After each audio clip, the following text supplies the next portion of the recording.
Egg freezing. Egg ఫ్రీజింగా? Egg ఏంటి? దాన్ని freeze చేయడం ఏంటి?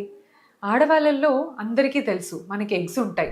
ఎగ్స్ ఫ్రీజింగ్ చేసుకుంటే మనము ఏజ్ అవుతాం కానీ మన బాడీలోంచి తీసిన ఎగ్స్ని ఫ్రీజ్ చేస్తున్నాం కాబట్టి ఎగ్ని ఏజ్ అవ్వకుండా మనం ఆపేస్తున్నాం. So literally you are stopping the time for your eggs.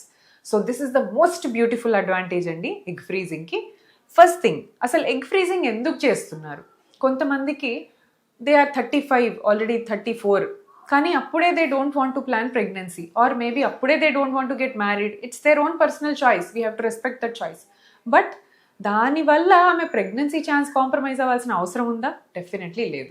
So వీళ్ళు ఏం చేస్తారు, ఎగ్ ఫ్రీజింగ్ పెట్టుకొని వాళ్ళ ఎగ్స్ అన్ని బాడీలోంచి ఐవీఎఫ్ ద్వారా తీసుకొని ఐవీఎఫ్లోంచి వచ్చిన ఎగ్స్ని ఫ్రీజింగ్ పెట్టుకొని వాళ్ళకి ఇష్టం వచ్చినప్పుడు పెళ్లి చేసుకోనో లేదా వాళ్ళకి ఇష్టం వచ్చినప్పుడు ప్రెగ్నెన్సీ ప్లాన్ చేసుకున్నప్పుడు ఈ ఎగ్స్ని మనం వాడతాం.